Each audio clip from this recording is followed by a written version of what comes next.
não vai esquecer desta palavra, ela vai ficar guardada em seu coração.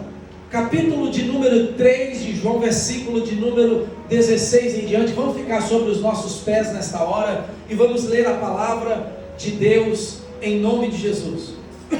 Capítulo de número 3 de João, versículo de número 16. 3,16 diz assim a palavra do nosso Deus: porque Deus amou o mundo de tal maneira que deu o seu Filho unigênito, para que todo aquele que nele crê não pereça, mas tenha a vida eterna. Porque Deus enviou o seu Filho ao mundo, não para que condenasse o mundo, mas para que o mundo fosse salvo por ele. Quem nele crê não é condenado, mas quem não crê já está condenado, porque não crê no nome do unigênito Filho de Deus. A condenação é esta: a luz veio ao mundo e os homens amaram mais as trevas do que a luz, porque as obras deles eram más. Todo aquele que pratica o mal aborrece a luz e não vem para a luz, para que as suas obras não sejam reprovadas. O último versículo é o 21. Mas quem vive de acordo com a verdade, vem para a luz, a fim de que veja claramente que as suas obras são feitas em Deus. Pai querido, Pai maravilhoso, abençoa a Tua palavra agora aos nossos corações. Obrigado porque o Senhor falou primeiro comigo, ministrou o Espírito Santo em meu coração, me deu sabedoria e capacidade que vem do Senhor para preparar este sermão, esta palavra, para alimentar as Tuas ovelhas que estão aqui nesta manhã. Eu te agradeço por cada um de nós que estamos aqui. Alimenta a nossa vida com a Tua palavra, Pai, porque a Tua alimento é o pão vivo que desceu do céu para fartar a nossa necessidade de querer alimentar das coisas lá do mundo. O Senhor tem alimento fresco para nós. Nesta manhã, alimenta o Teu povo e que eles possam estar saciados do pão vivo que desceu do céu. Seja conosco, oramos agradecidos em nome de Jesus. Amém e amém, Jesus. Pode estar com a sua Bíblia aberta se você tem ela e vamos meditar um pouquinho. Irmãos, este mês eu vou trazer coisas, mês de novembro, bem elementares, bem simples, para que possa alicerçar os teus pés na palavra de Deus. E Deus tocou em meu coração de trazer esta palavra que nós acabamos de ler, porque esta palavra, se você não sabe, eu gostaria de te ensinar ela. Se você já sabe, ela vai complementar e trazer alusão à sabedoria que você já tem e não esquecer, e sim refrescar na sua mente. A Bíblia, ela tem vários textos maravilhosos. É claro que esses 66 livros que nós temos aqui, a Bíblia Sagrada, que é Antigo e Novo Testamento, ela é a palavra de Deus. Mas existe na Bíblia, que os estudiosos chamam de o coração da Bíblia, o texto que expressa na palavra de Deus o que ela representa, o que ela quer falar conosco. Então, o coração da Bíblia se encontra no Evangelho de João, capítulo 3, versículo de número 16. Se alguém te perguntar qual é o versículo mais expressivo da Bíblia, chamado coração da Bíblia, agora você não vai errar, porque você vai lembrar de coração e vai lembrar de João, capítulo 3, versículo 16. Repita comigo, João, repita após mim, João, quero ouvir vocês, João, capítulo 3, versículo 16. Diga assim: é o coração da Bíblia. Então João 3,16 é o coração da Bíblia. O que está dizendo aqui? Deus amou o mundo de tal maneira. O evangelista João, ele não soube expressar a grandeza do amor de Deus. E este amor de Deus aqui está dizendo, é de tal maneira que Deus propôs dar alguma coisa. Está dizendo o texto aí. Deus amou o mundo de tal maneira que deu. O que Deus deu? Deus deu uma casa, um carro, dinheiro? Não. Deus deu algo mais valioso que ele tinha. O que o texto está dizendo? Deu o seu Filho unigênito. Vamos continuar? Para que todo aquele que nele crê não pereça. Então, se você crê no Filho de Deus, porque Deus deu o Filho dele por amor ao mundo, você não vai morrer, você não vai perecer. Esse perecer que está dizendo aqui envolve, é claro, que a nossa vida, ela envolve dois parâmetros: antes do homem ter pecado e depois do homem ter pecado. Antes do homem ter pecado, eu não vou entrar nos pormenores, mas só dizendo isso, o homem, ele não morria. Antes de ter pecado, Deus fez o homem para o homem viver sem morrer. Quando o homem pecou, Adão e Eva pecaram, por causa do pecado entrou a morte física e espiritual na vida do homem. Então o homem agora, depois da queda de Adão e Eva, porque nós recebemos essa descendência, infelizmente, essa maldição que veio dos nossos ancestrais Adão e Eva, o homem agora é passível de morrer fisicamente, mas também morrer espiritualmente. Para que o homem não morra, ele tem que crer em quem? Ele tem que crer no presente que Deus proporcionou ao homem para ele crer e viver para ele. Qual é? O Filho dele, chamado Jesus. Então Deus deu o Filho dele para que todo aquele que crê em Jesus não pereça, não morra, mas tenha a vida eterna. Infelizmente, depois que o homem pecou, Deus não barrou, ele não cessou a morte física. Por causa da consequência do pecado, o homem morre fisicamente. Mas também eu acabo de dizer que o homem morre espiritualmente. Mas por Jesus, a morte espiritual, ela pode ser, que nós vamos falar hoje, resgatada para nós. Porque Deus fez o homem para viver eternamente. Então, por mais que nós venhamos morrer fisicamente nesta vida, porque a vida é uma só, Deus, por causa de Cristo Jesus, porque Ele deu ao Filho, que pagou o preço, nós podemos morrer fisicamente, mas viver eternamente com o Senhor na eternidade. Amém? Amém? Glorificado seja Deus. Então esse texto é o coração da Bíblia. E Deus tocou o meu coração para nós falarmos de algo simples, mas que é poderoso para nós. Uma pergunta: quem é Jesus Cristo? Nós vamos falar hoje um pouquinho de quem é Jesus, ok? Jesus foi um divisor de águas, irmãos. Vocês já estudaram na escola, eu sei que vocês já estudaram na escola, ninguém aqui fugiu da escola, né? Vocês estudaram na escola. Jesus, mas isso aí foi aprendido por mais que estudaram pouco ou muito. Jesus é um divisor de águas. Na escola você aprendeu que existe o tempo antes de Cristo e depois de Cristo. Quem já estudou isso na escola? Quem já estudou? Antes de Cristo e depois de Cristo. Jesus veio para dividir, ser um divisor de águas. Antes do nascimento de Jesus e depois do nascimento de Jesus. A história de Jesus veio para marcar estes dois lados da história. Antes, sem Jesus, e depois, com a vinda de Jesus. Para nós podermos falar um pouquinho quem é Jesus, nós precisamos de entender um pouquinho sobre a criação de Deus. A criação de Deus, ela é maravilhosa. Deus fez a criação que nós podemos ver e o que nós não podemos ver, mas que os cientistas descobriram em 6 dias. Deus fez os animais, Deus fez as vegetações, Deus fez as plantas, Deus fez o universo. E no 6º dia, diante de toda aquela criação, que os pormenores de Gênesis capítulo 1 nos mostra, Deus fez o homem. Então lembrado que está dizendo lá? Deus fez o homem à sua imagem e conforme a sua semelhança. E o único objetivo da criação, incluindo o homem, sabe para que era?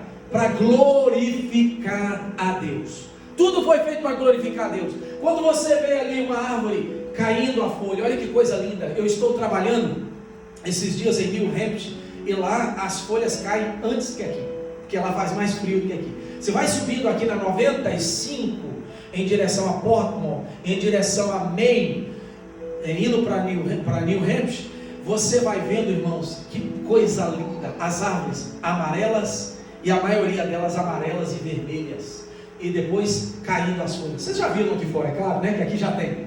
Mas é lindo isso. estas folhas que estão caindo é permissão de Deus. Deus criou tudo isso, e tudo isso acontece, não é só por causa do frio, mas tudo isso é um planejar, é um criar de Deus. Toda a criação é um planejar, é algo perfeito que Deus fez, e tudo isso que está acontecendo aí fora, da criação de Deus manifestada dessa maneira, sabe para que é? É para glorificar o Criador, amém? Foi para isso que Deus fez. Mas infelizmente, quando você vai para o capítulo 1, capítulo 2 e o capítulo 3, que é o capítulo que mais fala sobre isso, infelizmente, o diabo, ele entrou em uma serpente, uma cobra, e esta cobra falava. Ela chegou perto do homem, e depois veio a mulher que Deus criou da costela do homem. No capítulo 2 fala sobre isso em Gênesis. E estavam os dois num lugar que Deus criou, chamado Jardim do Éden. A cobra, que é a serpente, e que o diabo entrou nela, veio e começou a conversar com o homem e a mulher, enganou os dois. Deus disse: olha, tudo vocês podem comer, vocês são colocados aqui para dominar, para prevalecer, para dar nome aos animais, para governar o jardim. Mas tem uma coisa, aqui no meio do jardim do Éden tem uma árvore. Desta árvore vocês não podem tocar, porque se vocês tocarem, comerem deste fruto, pode comer de tudo que está no jardim, mas esta árvore vocês não podem comer. Se vocês comerem deste fruto, vai abrir os olhos de vocês, e vocês vão conhecer o bem e o mal. A serpente, que é o diabo, irmãos, ele veio, uma das coisas que o diabo veio fazer, sabe para que é? Nos enganar. Ele nos engana, ele nos pega com palavras, ele nos pega com circunstância, ele nos pega com coisas do nosso cotidiano, e ele usa as palavras para nos enganar, para nos ludibriar, e nós acreditarmos que é uma verdade. O diabo veio através da serpente e falou assim: não é isso que Deus diz? Se você comer da árvore, do fruto, você vai viver, você vai conhecer. Aí Adão e Eva começou a embaralhar a cabeça, falou: não, mas Deus não disse isso. Não, mas aí está dizendo, Deus disse que se vocês comerem do fruto, vocês vão conhecer o bem e o mal, vocês vão ter a ciência. E aí surgiu a curiosidade. Preste atenção numa coisa: o que é proibido, irmão, não toca, o que é errado não faz. Tenha um limite na sua vida, porque isso é bom para você, é bom para mim. Se Deus fala que é não, não. Se Deus fala que é sim, pode ir fazer, porque existe o não e existe o sim. E com certeza, se Deus colocou esta razão do sim e do não, é para benefício nosso. E a palavra de Deus nos ensina muito bem o que é bom, agradável e perfeito para nós. Também nos ensina o que é ruim, o que é destruidor para as nossas vidas. O homem foi então, resumindo tudo, comeu do fruto, os olhos abriram, e todos os dias Deus vinha ao jardim visitar e falar face a face com o homem. Agora eles se encontraram nus, e quando olhou um para o outro, começaram a ter vergonha de estarem nus um ao lado do outro. Se era natural estar um ao lado do outro nu, agora se encontraram vergonhosos um do lado do outro.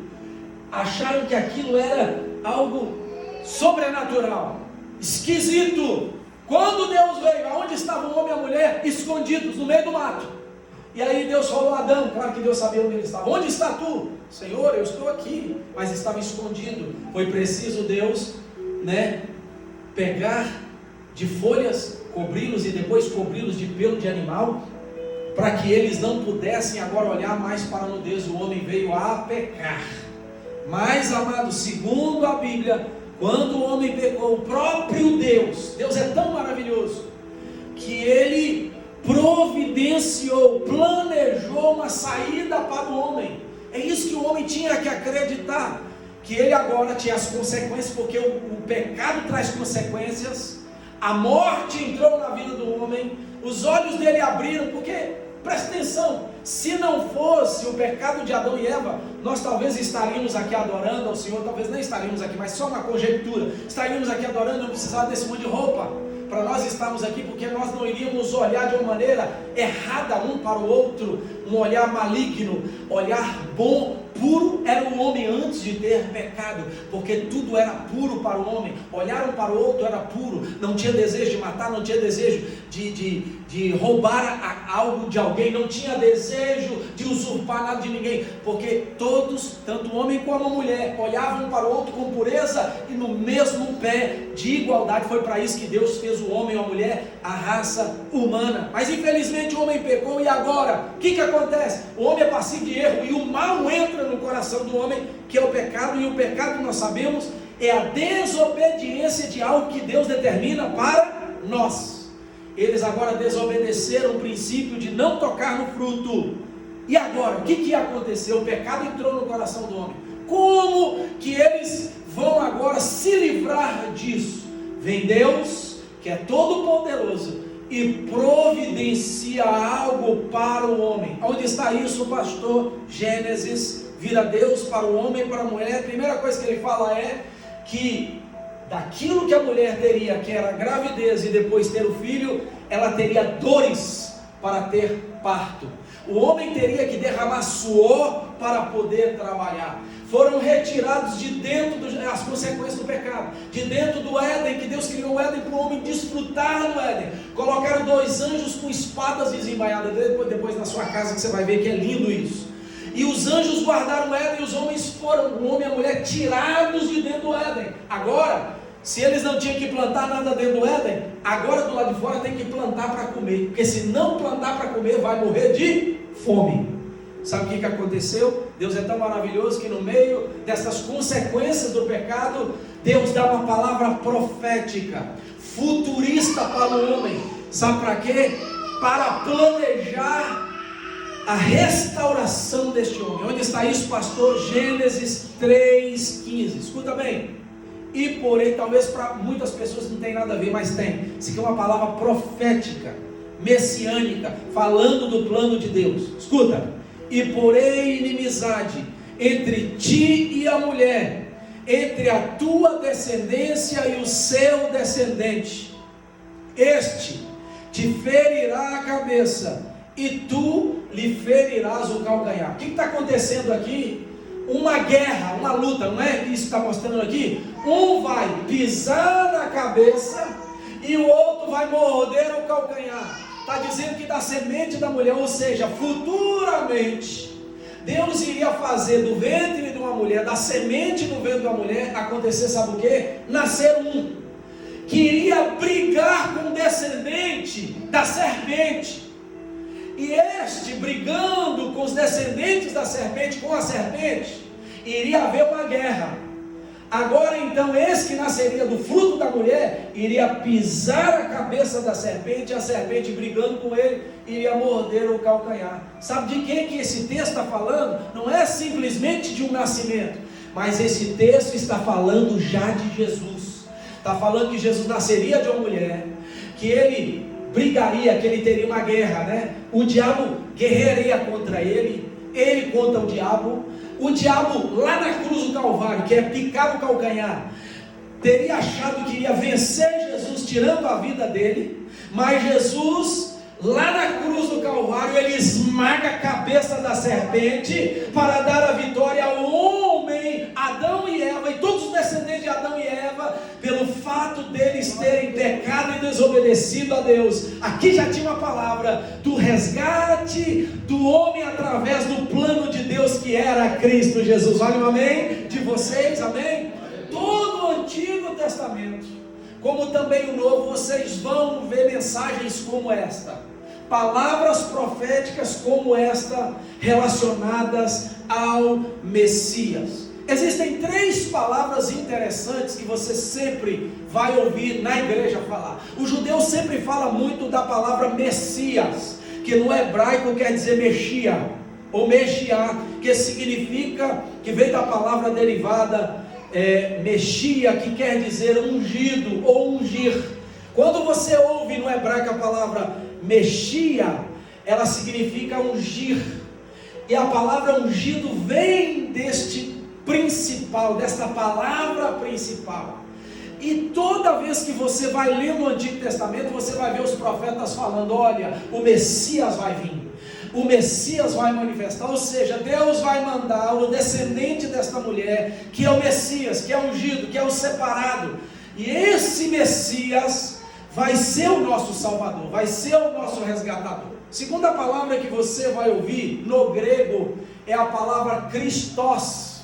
A palavra Cristo ou Christos no grego original também quer dizer ungido. Jesus foi chamado de quem? Jesus Cristo. Então a palavra Cristo, claro, tem a ver com cruz, que Jesus morreu numa cruz, mas ele foi ungido por Deus para morrer numa cruz pelos nossos pecados. E a última palavra que você vai muito ouvir é a palavra Jesus, que no original hebraico é a palavra Yeshua. Yeshua significa no hebraico salvação ou salvar. Então o nome de Jesus no original hebraico é Yeshua, e no português é Jesus, e esta palavra significa salvar e salvação. Os judeus falam assim, Messias. Então quando fala Messias, eles estão esperando o ungido de Deus, que vai vir para poder o quê? Resgatar a humanidade, que vai vir no lugar para poder perdoar a humanidade, que vai vir ungido por Deus para poder salvar a humanidade. E nós que já entendemos, este ungido, esse Messias, que é o Cristo, ele é e chama-se Jesus. Jesus ungido por Deus, que veio para poder salvar. Então quando você faz a junção desses dois nomes em hebraico, Yeshua, Hamashia, quer dizer Jesus o Cristo, Jesus o ungido, e Ele é o Senhor da sua vida, da minha, Ele é o Senhor desta igreja, amém? Ele é o resgatador. Em todo o Antigo Testamento você sempre vai ver falar Messias, Messias, Messias, ou seja, Deus vai levantar um ungido, ele vai ser ungido para um propósito, para salvar o povo de Deus, o povo de Israel, e depois lá no Novo Testamento, esse Messias se manifesta, que é Jesus Cristo. Irmãos, o livro, presta atenção, que mais fala da vinda do Messias, é o livro chamado Isaías. Isaías, guarda outra coisa, outro ensino para vocês. Isaías é tido como profeta messiânico. O que é o profeta messiânico? É o profeta que mais fala do Messias. Ele tem mais de 30 a 33, tem uns que falam que é 30, outros falam que é 33, profecias, passagens bíblicas no livro de Isaías que fala do Messias. Ele é o profeta que mais fala do Messias, ele é o profeta que mais fala do ungido de Deus, ele é o profeta que mais fala do plano de Deus, que viria para poder resgatar Israel, para poder resgatar o povo de Deus. Quem tem Bíblia aí, abra comigo, Isaías capítulo 9, eu quero ler pelo menos essas duas passagens, para você ter a confirmação que Isaías profetizou várias vezes, mas só vou ler duas, sobre o Messias, o ungido de Deus, e nós sabemos muito bem quem ele é Jesus. Isaías 9, de 1 a 7, tem Bíblia aí? Abra para nós podermos ler este texto, Isaías capítulo 9, versículo de 1 a 7, já encontraram? Podemos ler? Está dizendo assim a palavra do Senhor: mas a terra que foi angustiada não será entenebrecida, envileceu nos primeiros tempos a terra de Zebulon e a terra de Naftali, mas nos últimos tempos a enobreceu junto ao caminho do mar, além do Jordão, na Galiléia das nações. O povo que andava em trevas viu uma grande luz, e sobre os que habitavam na região da sombra da morte resplandeceu a luz. Tu multiplicaste a nação, a alegria lhe aumentaste. Todos se alegrarão perante ti, como se alegram na ceifa, e como exultam quando se repartem os despojos. Versículo 4: porque tu quebraste o jugo da sua carga, e o bordão do seu ombro, e a vara do seu opressor, como no dia dos midianitas. 5: porque todo o calçado que levava o guerreiro no tumulto da batalha, e todo o manto revolvido em sangue serão queimados, servindo de combustível ao fogo. 6: porque um menino nos nasceu, Antes de ler isso aqui, preste atenção antes. Está dizendo aí da agonia, da aflição, da guerra que o povo passava, né? Estava em trevas e agora Deus providenciou para vir o quê? A luz. 6. Porque um menino nos nasceu, um filho se nos deu, e o principado está sobre os seus ombros, e se chamará o seu nome, Maravilhoso, Conselheiro, Deus Forte, Pai da Eternidade, Príncipe da Paz. Do aumento desse principado e da paz não haverá fim, sobre o trono de Davi e do seu reino, para o firmar e fortalecer com juízo e com justiça, desde agora e para sempre. O zelo do Senhor dos Exércitos fará isso. Aqui está profetizando o quê? Sabe quanto tempo antes de Jesus ter vindo Isaías profetizou? 650 anos. Irmãos, isso aqui não é um livro qualquer. A Bíblia não é um livro qualquer. Essa profecia não é algo que o homem criou. Deus revelou aos profetas. Deus revelou aos quase 40, mais ou menos 40 escritores bíblicos, o que ele queria que o homem soubesse do plano dele, sobre ele, e das maravilhas que ele tem para nós. Então Isaías, 650 anos antes de Jesus ter nascido, Deus está dizendo para ele: Isaías, pega a pena, pelo Espírito Santo escreve: um menino nasceu, e sobre ele está o poder, e o nome dele vai ser chamado Maravilhoso, Conselheiro, Deus Forte, Pai da Eternidade, Príncipe da Paz. Você pode dar uma glória aí, amém? Aleluia! Então Isaías está profetizando: o Messias vai vir, e sobre ele tem o poder. O nome dele é poderoso, maravilhoso. Sobre ele tem o poder para poder libertar os descendentes de Davi. Outro texto, abre comigo, Isaías 53, versículo de número 1 a 12. Isaías 53, versículo de 1 a 12. Aleluia, graças a Deus. Estão entendendo? Está dando para entender ou estou falando muito rápido? Está dando para entender? Glória a Deus. Isaías 53, de 1 a 12, está dizendo assim, olha a pergunta: quem deu crédito à nossa pregação, e a quem se manifestou o braço do Senhor? Porque foi subindo como renovo perante ele, como raiz de uma terra seca, não tinha beleza nem formosura, e olhando nós para ele, não havia boa aparência nele, para que o desejássemos. Irmão, Jesus tinha uma pele queimada. O Messias tinha uma pele queimada, porque ele andava naquele sol. Marlene teve lá, né? Em Jerusalém, na Judeia, ali na Palestina. O sol lá é terrível, não é, Marlene? Então Jesus, ele tinha uma pele queimada pelo sol, que está dizendo: olha, quando olhava para ele, ninguém podia desejar, porque a pele dele era envelhecida, ele era queimado, né? Não tinha nenhuma aparência física para poder ser desejado pelas pessoas. Eu não sei como é que eles fazem a característica, como é que chama? A pintura de Jesus, né? Com Jesus tão bonito, mas aqui está falando que Jesus não tinha nenhuma aparência, não é que ele era feio também, tá, irmãos? Mas Jesus não tinha nenhuma aparência para que ninguém desejasse. Por quê? Porque o plano de Deus não era para Jesus causar nenhum assédio por ninguém. Jesus estava ali para cumprir uma missão: libertar o povo que estava encarcerado pelo pecado e pela maldição. Vamos continuar. 3. Era desprezado e o mais rejeitado entre os homens, homem de dores, experimentado nos trabalhos, e como um de quem os homens escondiam o rosto, era desprezado, e não fizemos dele caso algum.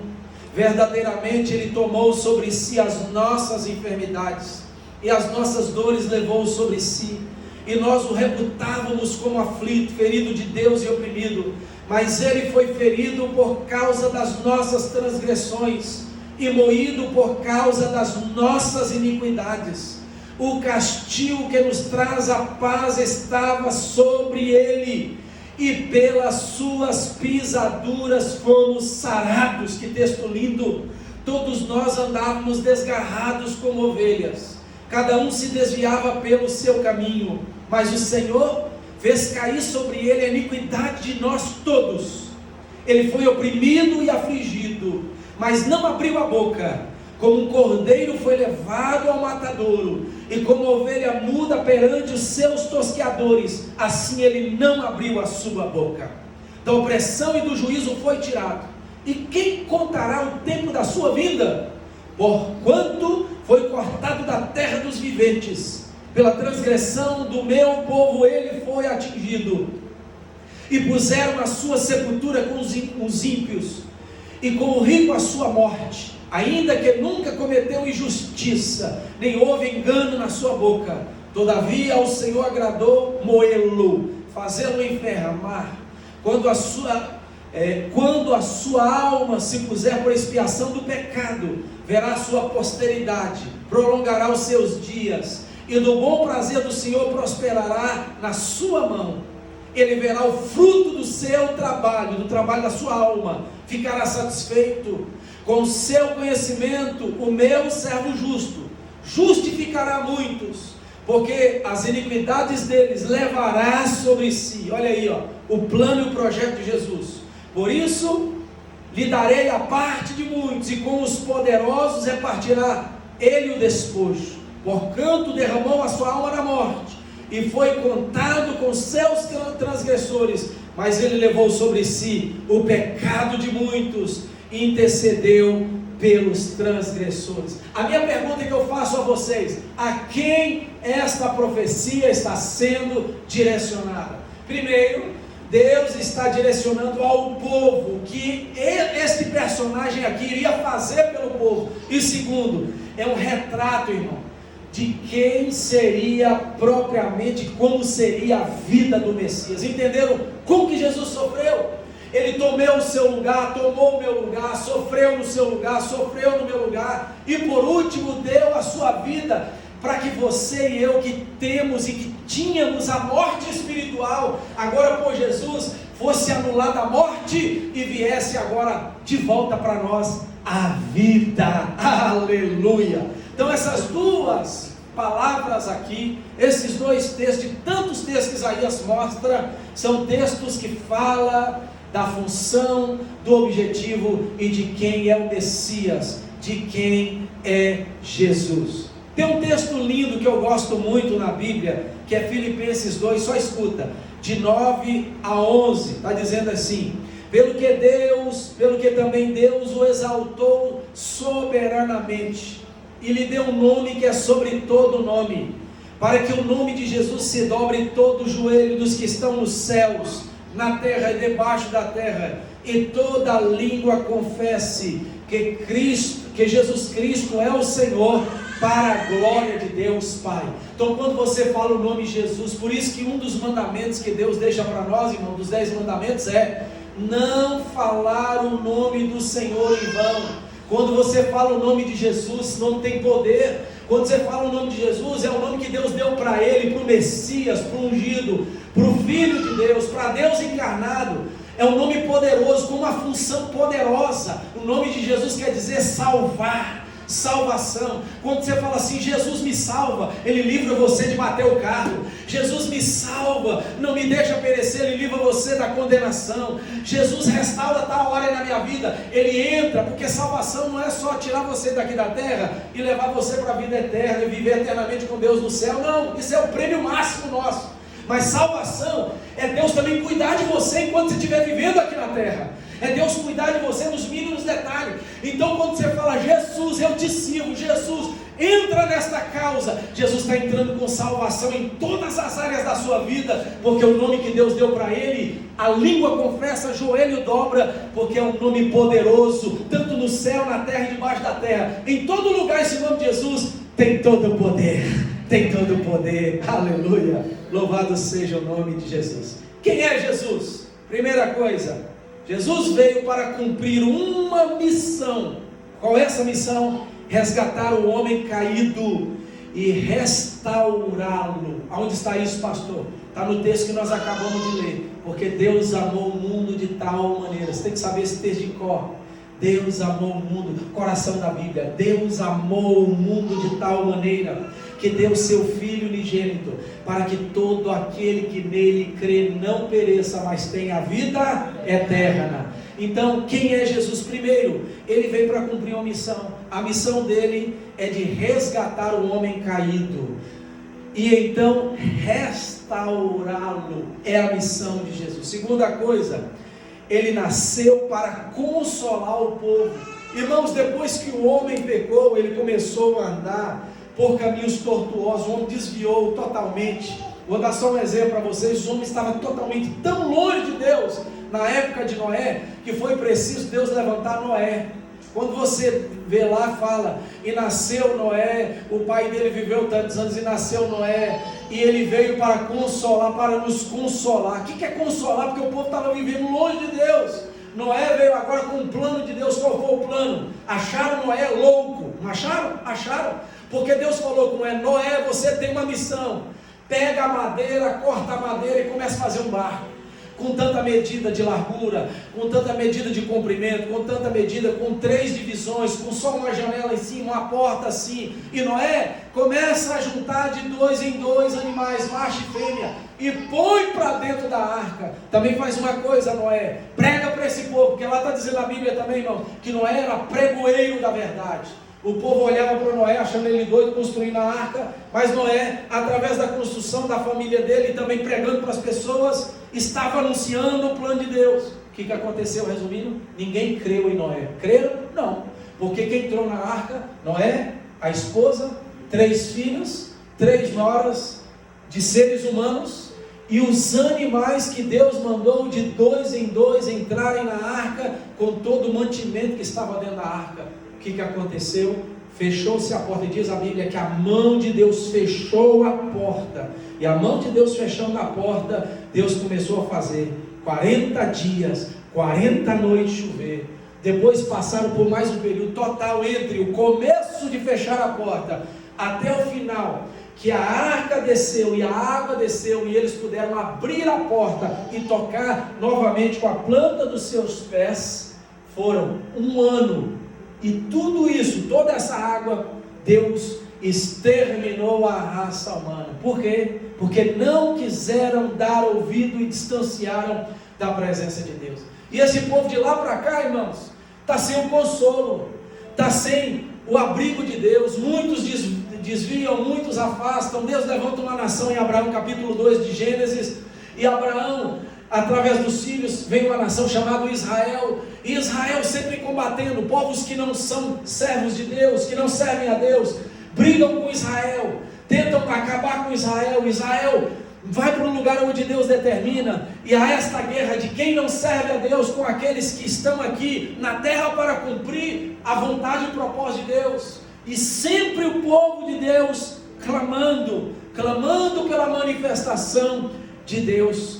E aí, segundo aqui a palavra de Deus, eles clamavam pelo Messias. Senhor, o Senhor usou os profetas, os anos foram passando, o Senhor falou conosco que vai enviar alguém que vai nos reinar, que vai nos comandar, que vai nos direcionar. Precisamos do ungido do Senhor, do Messias. E aí, quando você começa, meus irmãos, a ler os livros dos profetas, maiores e menores, você vai perceber que eles sempre estão falando do ungido de Deus, do Messias.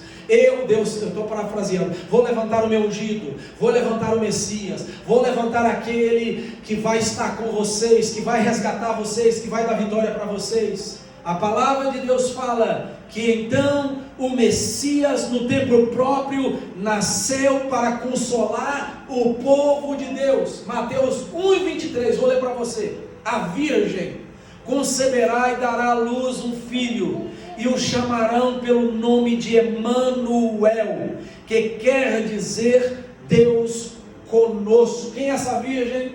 Deus pegou uma mulher virgem, chamada Maria, pegou um homem que ia casar com ela, José, antes deles se conhecerem sexualmente. O Espírito Santo, o texto fala, veio, o anjo anunciou a José antes disso, porque José, quando ficou sabendo que Maria estava grávida, ele queria repudiar, deixar Maria. O anjo teve que vir falar, José, volta para lá, e eu vou te revelar, o que está no ventre de Maria, é concebido pelo Espírito Santo, é o Messias, é o Salvador, ela vai ser o agente, ela vai emprestar o ventre para Deus. Ela é uma mulher virtuosa, mas ela não salva ninguém, irmãos. Maria não salva ninguém. Quem salva é quem estava dentro do ventre de Maria. Veio agora então, e o Espírito Santo veio gerar. E este gerar, o anjo anunciou: o que vai nascer dela vai ter um nome de Emanuel, e este Emanuel, para o povo que está esperando o Messias, e para vocês que são os pais, que vão cuidar de Jesus até ele crescer e cumprir a missão, ele vai ser o Deus com vocês, ele vai ser o Deus com a nação de Israel, ele vai ser o Deus conosco, amém? Estão entendendo? Então aquele povo chamado Israel, que estava passando tanta dificuldade, preste atenção numa coisa que eu me lembrei aqui, o povo de Israel, que é o povo de Deus, né? Que nasceu ali da descendência de Abraão, veio os filhos, veio a descendência de Jacó, que é descendente de Abraão, veio as 12 tribos, e depois nasceu a nação chamada Israel. Eles sempre passaram momentos difíceis, irmãos, eles sempre sofreram, eles estavam, escuta bem, já prestou atenção na coisa, igual você, Marlene, vou usar você, posso, Marlene, usar você? Vou usar a Marlene, vamos supor, a Marlene é natural. Como é que é natural na sua cidade? Você é natural de onde, Marlene? Itapemirim. Pamerique. Ok, então você falou isso não. Ela é natural dessa cidade, ela nasceu ali, ela tem o registro naquela cidade, ela é natural dali, o povo dela é dali, ela tem casa ali naquele lugar. Aí vem gente de fora, que são os gregos, presta atenção, vem gente de fora, os romanos, não os gregos, e começa a dominar o mundo, a tomar posse do mundo, Quando chegam em Israel, no território de Israel, eles vão ir à posse de Israel, coloca líderes, governantes de Israel. Presta atenção, a terra de quem que Deus prometeu? Eles estavam na terra de quem deles? Israel. Os israelitas estavam na terra que Deus deu para eles, que eles tomaram posse, construíram cidades, construíram um templo. Ali Deus estava sendo glorificado, porque era uma promessa de Deus eles serem abençoados. Aonde? Ali naquele lugar. Mas quando veio gente de fora, tomou a terra deles. Eles mesmo morando ali não tinham poder de nada. Já imaginou, irmão? Você estando dentro da sua casa, aí chega o governador e fala: essa casa, você mora aí? Essa casa é minha. Quem manda nessa casa sou eu. Você está morando aí, mas se é para derrubar uma parede, eu vou determinar. Se é para jogar a casa por terra, sou eu. Se é para trocar um parafuso, sou eu. Vai ficar frustrado ou não vai? Você vai ficar frustrado. Assim o povo de Israel se sente. Agora não, mas se sentia até aqueles dias, antes da vinda do Messias. Eles estavam frustrados, porque a terra era deles, mas quem mandava na terra era o outro povo. Então Deus providenciou o Consolador, o Messias, que seria o Deus com eles. Terceira coisa, quem é Jesus? Veio para desfazer as obras das trevas, que estava reinando no coração das pessoas, era o diabo, as trevas. 1 de João 3,8 está dizendo assim: quem comete pecado é do diabo, porque o diabo peca desde o princípio. Para isso, o Filho de Deus, falando de Jesus, se manifestou para destruir as obras do diabo. Jesus veio, primeira coisa, só para recapitular, para cumprir uma missão. Ele quer resgatar o homem, restaurar o homem, mas ele veio também para consolar o povo dele que estava se sentindo sozinho. Nasceu para consolar e para ser o Deus conosco. Agora Jesus, que estava na terra, tem uma missão. Qual a missão? De, na vida das pessoas, tirar a possessão do diabo da vida das pessoas, tirar o mandar do diabo na vida das pessoas, tirar o agir do diabo na vida das pessoas.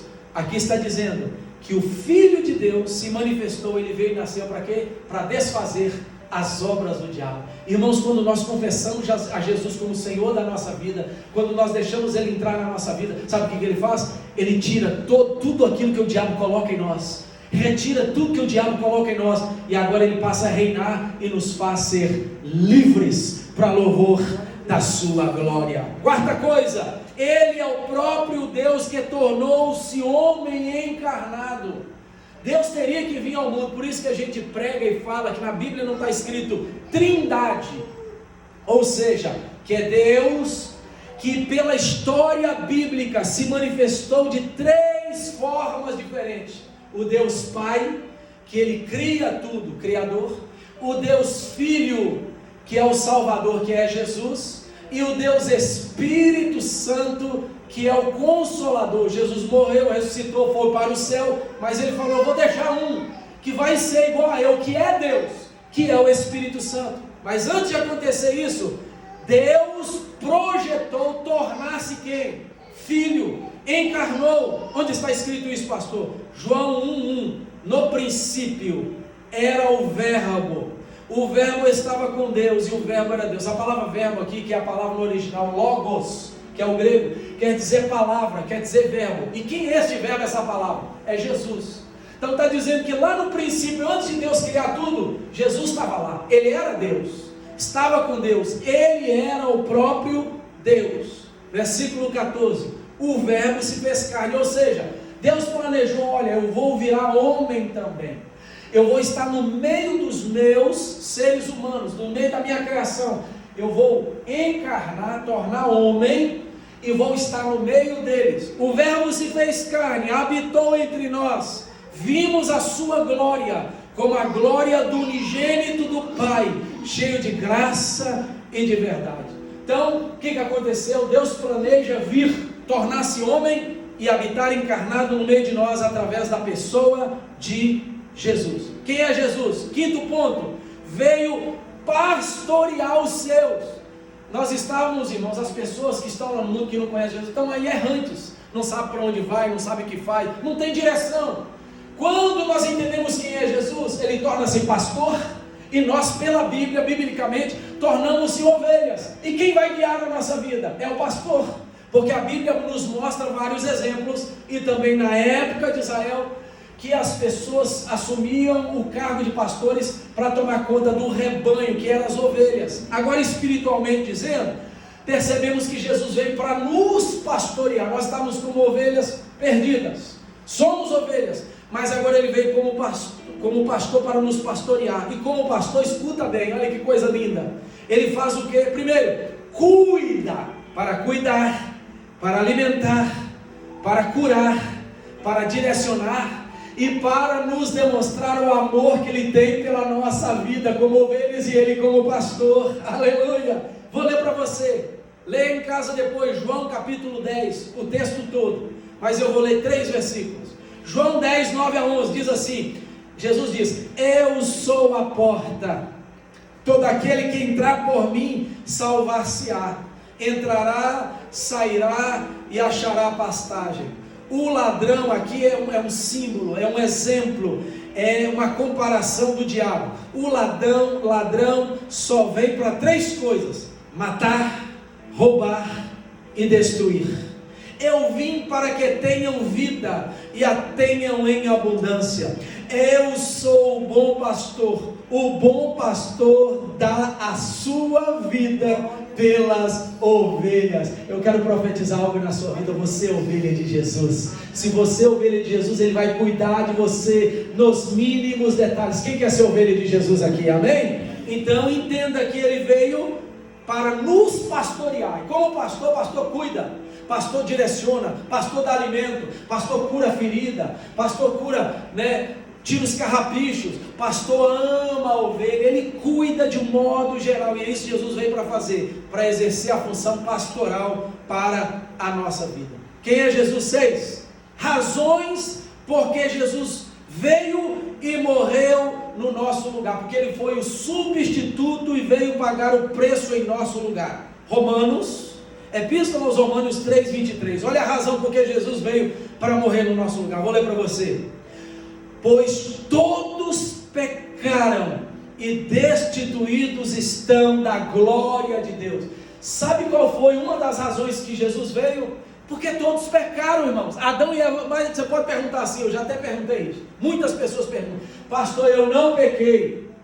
Mas você é descendente de Adão e Eva. Infelizmente, nós herdamos tantas coisas boas do DNA de Adão e Eva, mas também, infelizmente, nós herdamos o pecado como a maldição que Adão e Eva originalmente pecou. Lá está dizendo o texto da palavra de Deus, está falando que por um homem entrou o pecado no mundo. Por Adão e Eva foi a porta que se abriu. A porta abriu por Adão e Eva, o pecado veio e entrou. E por ele ter entrado em Adão e Eva, todos os descendentes de Adão e Eva, até hoje em dia, todos nós somos descendentes de Adão e Eva, esse pecado chegou até nós. Por isso que o texto da Bíblia está falando: todos pecaram por causa de Adão e Eva, o pecado chegou até nós como descendência, e destituídos estão da glória de Deus. Versículo 23 do capítulo 6:23 de Romanos: pois o salário do pecado é a morte. Então esses dois textos vão nos comprovar razões porque Jesus veio para morrer em nosso lugar, para nos resgatar, porque todos pecaram, irmão. Todos nós estamos no mesmo nível. Qual o nível, pastor? Todos nós estamos no nível de pecadores, estamos no nível de pessoas que estão condenadas à morte eterna. Olha o texto que está dizendo, olha que lindo: pois o salário do pecado é a morte, mas o dom gratuito de Deus é a vida eterna em Cristo Jesus, nosso Senhor e Salvador. Aleluia. Se Jesus entrar na nossa vida, irmãos, da mesma maneira que o pecado infelizmente entrou em nós, o pecado vai sair, porque se Jesus entrou, ele veio para tirar a morte e trazer a vida em cada um de nós. Então só por Jesus, por causa desta razão ou destas razões, é que o pecado sai a morte, para entrar vida e vida em abundância. Quem pode dar um amém? Amém? Aleluia, glórias a Deus, louvado seja Deus. Sétima razão, quem é Jesus? Jesus declara a necessidade que ele tinha de morrer por nós. Lucas 9:22, dizendo: é necessário que o Filho do Homem sofra muitas coisas e seja rejeitado pelos anciãos, pelos principais sacerdotes e escribas, seja morto e ressuscite no terceiro dia. A palavra de Deus também fala lá em Mateus 16:21, essas mesmas palavras, que depois de Jesus ter feito uma declaração para Pedro, Jesus perguntou para eles: o que as pessoas falam de mim? O que eles pensam de mim? O que eles estão dizendo lá fora? Aí um está falam que o Senhor é João Batista encarnado, falam que o Senhor é um dos profetas, falam que o Senhor é um muito usado. Aí Jesus vira para Pedro e falou assim: e vocês, o que vocês dizem? Pedro diz assim: Senhor, tu és o Cristo, o Filho do Deus vivo. Aí Jesus vira para ele e falou assim: olha, Pedro, Simão Barjona, bem-aventurado você é, porque quem está te revelando não é ninguém, quem está te revelando é o meu Pai que está no céu. Houve uma revelação para Pedro quem era Jesus. Te digo, Pedro, que tu és Pedro, sobre esta pedra, tu és Pedro. A palavra Pedro vem de Petra, são pequenas pedras, pequenininhas, igual brita, pequenas pedras. Sobre esta pedra, Jesus está dizendo: Pedro, tu és pequena pedra, sobre esta pedra que sou eu, principal pedra do edifício, eu vou pegar você e pôr sobre mim, e vou edificar a minha igreja, e as portas do inferno não prevalecerão contra ela. Vale um amém? Amém? E aí diz que depois de Jesus, tem alguém batendo lá na porta, pode abrir para nós? Que depois que Jesus ter anunciado isso, Jesus voltou a falar de certas coisas, e o que Jesus falou foi isso aqui que nós acabamos de falar, irmãos. Jesus voltou e começou a falar para eles: olha, sobre essa pedra que são vocês, que é você, Pedro, eu vou edificar a minha igreja, eu vou dar a chave do reino do céu. Tudo que vocês ligarem aqui vai ser ligado na terra, tudo que for desligado aqui vai ser desligado também no céu e na terra. E aí diz lá o texto em Mateus 16:21 que Jesus começou a explicar que ele deveria ser perseguido pelos anciãos. Olha o objetivo, a necessidade de Jesus morrer por nós. Ia ser perseguido, Jesus ia ser condenado, Jesus ia ser massacrado, morreria na cruz, mas ressuscitaria ao terceiro dia. Aleluia. Oitava razão, quem é Jesus? Jesus sofreu acusações, rejeições, foi condenado sem ter erro, sofreu açoites e por fim foi crucificado. João 19, Evangelho de João 19, 28 e 30. Mais tarde, que tarde era esse que João está dizendo? Na hora nona. Que é a hora nona, pastor? Hora nona é uma hora que os judeus falavam: hora terceira, hora quinta, hora segunda, hora primeira. Hora nona era às 3 horas da tarde, era a hora nona. Está dizendo mais tarde, na hora, desculpa, não é hora nona, na hora terceira. Mais tarde, a hora terceira, a hora nona, a hora terceira da tarde, sabendo Jesus que tudo estava consumado, para que a escritura se cumprisse, disse: tenho sede. Versículo 30, Jesus já estava lá na cruz, irmão, crucificado. Jesus já tinha passado pela condenação do Sinédrio, Jesus já tinha passado pela condenação do povo, que Pilatos levou ele e perguntou, que era um dia de festa: olha, hoje é o dia de eu agradar vocês, vamos fazer uma coisa, aqui está que vai ser condenado e crucificado, um homem chamado Barrabás. Aí colocaram toda a lista de Barrabás, ele foi ladrão, ele foi isso, foi... Aqui está outro, Jesus, que vocês, judeus, estão falando que ele é o Cristo. Quem que hoje, para agradar vocês, nós devemos soltar? Este homem ou este homem? O povo estava possesso, irmão, de demônios. Eles começaram a falar: solta Barrabás, crucifica Jesus. Solta Barrabás, crucifica Jesus. Pilatos mandou chamar o servente dele, que estava com a bacia na mão. O que aconteceu? Pilatos lavou a mão na presença de todo o povo, demonstrando que, olha, quem está escolhendo é vocês, que vai fazer com Jesus e com Barrabás. Eu estou lavando as minhas mãos na minha autoridade, estou delegando o que vocês estão falando, para poder saltar Barrabás e crucificar Jesus. Estou lavando as minhas mãos, porque eu nada tenho a ver mais com a decisão de vocês, porque eu tenho autoridade e eu estou delegando que o que vocês estão falando vai se cumprir na vida de Barrabás e na vida de Jesus. E diz a palavra, o que aconteceu, versículo 30, Jesus lá estava crucificado, tinha subido ao Gólgota, estava lá no Monte Caveira, lá para ser crucificado. Pregaram as mãos, os pés de Jesus, levantaram a cruz, lá estava, chegando a hora nona, às 3 horas da tarde. O que aconteceu? Versículo 30, quando Jesus, pegaram vinagre, ele falou: eu tenho sede, tinha ali uma vasilha de vinagre, pegaram uma esponja com um pedaço de madeira e colocaram na boca de Jesus, mas vinagre não ia resolver nada. Vinagre era colocado na boca para ver se passava a dor, que a pessoa que estava ali toda dilacerada, machucada pelos cravos, sendo açoitado passava. Jesus então falou que estava sede, e a reação deles era pegar e colocar para tentar passar a dor que Jesus estava sentindo. Mas naquela hora, quando Jesus recebeu o vinagre, disse: está consumado. E o texto fala: inclinando a cabeça, entregou o Espírito. Essa palavra aqui, escuta bem, no original, está consumado, é a palavra grega tetelestai, que quer dizer: olha, o preço foi pago. Você pode dar glória.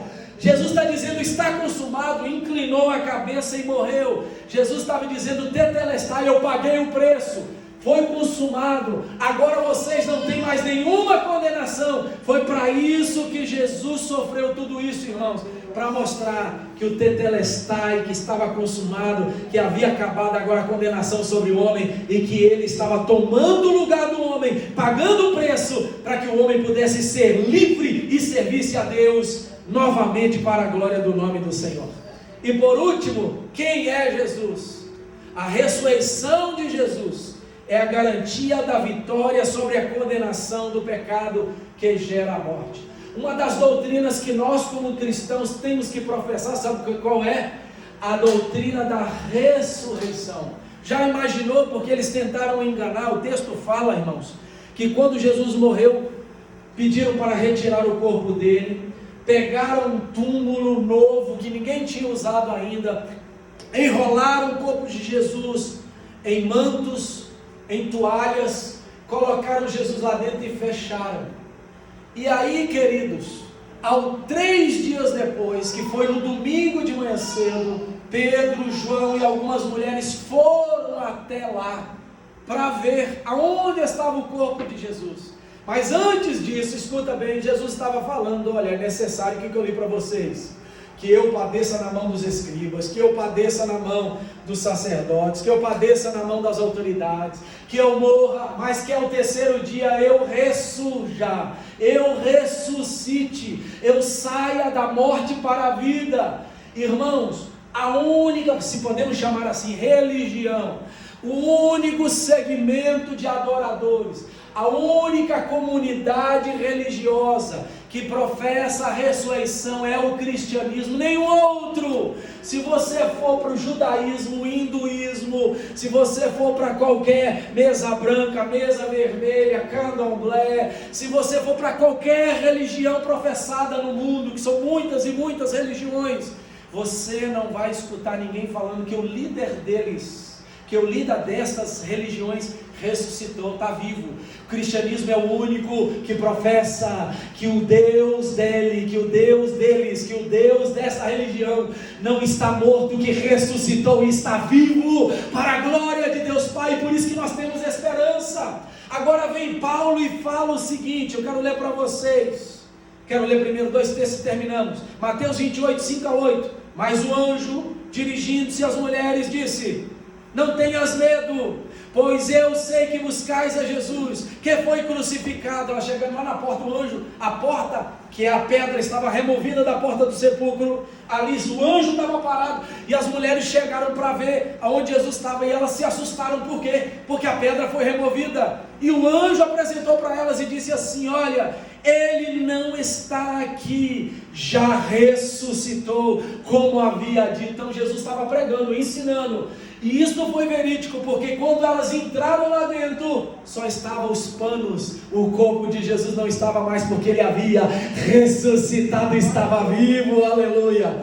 Vem agora Pedro, ou melhor Paulo, para testificar tudo isso. Ele diz o seguinte no capítulo 15, 12-14, ora, se pregamos que Cristo foi ressuscitado dentre os mortos, como dizem alguns de vós que não há ressurreição de mortos, e se não há ressurreição de mortos, também Cristo não ressurgiu. Naquela época de Jesus, irmãos, os líderes religiosos, e Pilatos, até Pilatos, eles começaram a pregar o seguinte: olha, os cristãos, por causa que estão seguindo a Jesus, o negócio está sendo tão difícil para eles, que o líder deles foi perseguido, foi açoitado, morreu dessa forma, que eles estão tendo alucinação. Então eles começaram a pregar. Sabe o que aconteceu? Que eles começaram a pregar que os seguidores de Jesus, que eram os discípulos, tinham corrido lá de madrugada, removido a pedra, e que eles tinham escondido o corpo de Jesus, e agora estava pregando que Jesus ressuscitou. É uma mentira, claro, porque ninguém foi lá para pegar o corpo de Jesus. O que tinha acontecido é que Jesus tinha pregado e falado, o poder que ele tinha sobre a morte foi manifestado, e ele ressuscitou, e estava vivo mais do que nunca naqueles dias, até o dia de hoje, aleluia. Vem agora Paulo e está dizendo: olha, se nós estamos pregando que os mortos não ressuscitam, Jesus também não ressuscitou. É isso que ele está dizendo, e eu volto a dizer: e se não há ressurreição dos mortos, também Cristo não ressurgiu. E se Cristo não ressurgiu, logo é vã a nossa pregação, e também é vã a nossa fé. Eu te pergunto uma coisa: se Jesus continuasse morto lá dentro daquele sepulcro, lá em Jerusalém, lá naquele mesmo lugar lá, se o corpo, os restos mortais fossem encontrados lá, naquele mesmo lugar, por que estaria aqui? Qual o sentido de estar aqui? Fala para mim. Qual o sentido de ter fé que Jesus cura? Qual o sentido de ter fé que Jesus transforma alguém? Qual o sentido de ter fé que nós estamos aqui pregando, falando de Jesus, que Ele está vivo? Qual é o sentido? Se Ele está morto, pregando, falando de alguém que está morto? Não. O sentido de nós termos fé em Jesus, sabe qual é? É porque uma das doutrinas maravilhosas e cruciais, e é um dos pontos chaves do cristianismo, é a ressurreição, que Jesus saiu dos mortos e está vivo, ressuscitou, aleluia, que Jesus ressuscitou e está mais vivo do que nunca. Quem pode dizer amém? Glória a Deus, diga glória a Deus, aleluia, aleluia. Por isso que a gente crê que quem morreu em Cristo Jesus, um dia quando Jesus voltar nas nuvens, Ele vai ressuscitar dos mortos, encontrar com o Senhor nas nuvens e estar para sempre com o Senhor na eternidade. Você precisa de acreditar que da mesma maneira que Jesus ressuscitou, os mortos em Cristo Jesus vão ressuscitar, e a ressurreição de Jesus é verdadeira, porque Ele está mais vivo do que nunca, aleluia. 3 recomendações e termino aqui. Primeira, temos que reconhecer quem Jesus é. Qual foi o tema nosso? Quem é Jesus Cristo? Nós temos que reconhecer quem Jesus é. Segundo a Bíblia, segundo esta pequena explicação minha, eu entendo, e temos que entender, que Jesus é Salvador. Todos nós estávamos sentenciados à morte, todos nós estávamos sentenciados à condenação. O salário do pecado é a morte. O salário do pecado é o que aconteceu com Adão e Eva, e chegou até nós. Esse salário é cobrado para todo ser humano que nasce. O salário do pecado é a morte. Se nós reconhecemos que Jesus veio para pagar, para substituir, para se colocar no lugar, porque Ele se colocou no lugar lá na cruz para morrer por nós, ressuscitar, está vivo. E se nós que estamos vivos corporalmente, mortos espiritualmente, reconhecemos o que Ele fez por nós, mesmo vivo de corpo, a nossa vida espiritual vai sair da morte para a vida. Aleluia. Tem gente que está andando aí, irmãos, está vivo, está andando vivo, mas a vida espiritual está morta. Por quê? Porque ele não reconheceu quem é Jesus, porque ele não aceitou o sacrifício de Jesus, porque Jesus não ressuscitou para ele. Então, a primeira coisa que nós temos que fazer é reconhecer quem Ele é. Ele é salvador da minha alma, Ele é resgatador da minha alma. Ele me resgatou para eu sair da morte espiritual, para estar agora vivo como Ele está vivo. Deu para entender? Amém? Segunda coisa, temos que decidir servi-lo. Eu vou servir a Jesus como? Servi-lo como Senhor. Ele é Senhor, Ele é Salvador, mas também Ele é Senhor. O que é ser Senhor? Se Ele pagou o preço por nós e você é livre, agora você torna-se o quê? Servo de um Senhor. Jesus é Senhor da sua vida porque Ele pagou o preço para você. Não é que você vai ficar escravo, não. Jesus é Senhor da sua vida e você é servo. Você precisa de reconhecer que Ele agora é Senhor, você tem que servi-lo. Se você fazia tal coisa, agora você pede orientação para Ele, pede para Ele te direcionar. Ele, como seu Senhor, Ele vai mostrar os caminhos que você vai andar, Ele vai mostrar as decisões que você deve tomar. E você é tão abençoado, e eu sou tão abençoado quando Jesus é Senhor e nós somos servos, que se Ele direciona, se Ele mostra e revela, se Ele fala para você não ir, você não vai, é uma bênção, porque Ele sempre vai trazer escapes e bênção para nós, porque Ele comanda e direciona a nossa vida em todos os sentidos, para que nós possamos ser bem-sucedidos. Amém? Vale a pena decidir servi-lo, porque Ele é Senhor. E por último, Ele nos dá uma identidade. Eu queria que numa voz bem alta, por favor, meu amor, leia para nós João 1,12. Olha aqui que Jesus faz da sua vida, se você decidir ter Ele como Salvador, ter Ele como Senhor da tua vida. Ele vai fazer de você o que este texto fala que você é. Ele vai te dar uma identidade de novo. 1 de João 12, leia para nós, por favor. Mas a todos quantos receberam, deu-lhes o poder de serem feitos filhos de Deus, aos que creem no seu nome.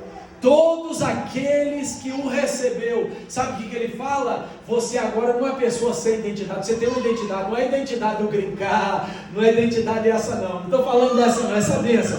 Eu estou falando da identidade que as pessoas identificam quem você é. Sabe o que você é através de Cristo? Filho de Deus, filha de Deus, nome escrito no livro da vida. E agora você anda de cabeça erguida, porque dentro de você está o reconhecimento da parte de Deus primeiro. Eu sou teu filho, meu Deus. Eu reconheço o que Jesus fez por mim. Eu reconheço quem tu és Senhor, tu és o direcionador da minha vida, tu és tudo para mim, aleluia. Nesta manhã eu quero perguntar a vocês: vale a pena ou não vale a pena decidir por Jesus? Vale a pena ou não vale a pena servir a Jesus? Essa vida é muito momentânea, passageira, irmãos. Essa vida vai nos levar até 80, 90, 100 anos. Ninguém vai passar dos 120, porque diz que depois que veio Noé, Deus tirou toda a raça humana. O viver máximo do homem é 120 anos. E a velhice é enfado e canseira. Morrendo aqui, para onde nós vamos? Se morrermos sem Jesus, infelizmente, não é a palavra do pastor, está na Bíblia, infelizmente vamos ser condenados, porque Jesus veio para nos tirar dessa condenação pós-morte. Jesus veio para nos dar uma vida abençoada aqui, que é limitada, e veio para nos dar uma vida após essa vida. Com Jesus vamos viver eternamente, sem Jesus vamos viver eternamente, mas viver na condenação eterna, sofrendo no inferno, no lago de fogo. Nesta manhã Deus está falando para nós: eu tenho um bom caminho para você agora, e eu tenho um bom caminho para você depois que partir desta vida, eternamente comigo, vivendo comigo para todos sempre, me adorando, me servindo no lugar que eu já fui preparar para todos vocês, que não só estão aqui, mas que estão lá fora, sem conhecer quem é Jesus. Amém? Quem entendeu essa palavra, quem é Jesus nesta manhã? Deu para entender quem é esta palavra, quem é Jesus nesta manhã? A Gabriela está gravando ali para nós. Depois vamos postar no nosso canal no YouTube, você pode ver de novo, mandar para alguém, mas é muito fácil entender, meu irmão. A palavra do Senhor fala assim, que com a boca confessar e no coração crer que Jesus Cristo morreu, é o Filho de Deus, nós já vamos ter brotado dentro de nós a fé e entendemos o que é a salvação para a nossa vida. Não vale a pena ficar sem Jesus, como nós cantamos aqui, a melhor coisa é ter Jesus no coração, é ter Jesus na nossa vida, e certeza que se morrermos hoje, Deus fala, olha, acabou meu filho, hoje encerra, nós vamos estar para sempre, eternamente, com aquele que já pagou o preço, para nós morarmos e vivermos eternamente com Ele. Quero que você agora curve a sua cabeça, feche os seus olhos, e a minha pergunta para você ainda que não confessou, que não creu no coração, que gostaria, não vou te chamar para vir à frente, mas só para dar um sinal, aleluia, com a sua mão, você levantasse a sua mão falando, pastor, para Jesus hoje, eu entrego a minha vida, eu quero Jesus, eu entendo quem é Jesus, eu gostaria de ter o primeiro passo, a primeira caminhada com Jesus, eu quero andar com Jesus, eu quero caminhar com Jesus, eu quero experimentar Jesus na minha vida, eu entendo hoje que Ele morreu para me perdoar, para me livrar da condenação, do inferno, da condenação, mas para me dar vida agora, abundante, e viver com Ele eternamente. Pastor, preciso de ter um relacionamento e de resgatar a identidade de ser filho de Deus, de tê-lo como Salvador e Senhor da minha vida. Dá um sinal, você que crê e quer isso na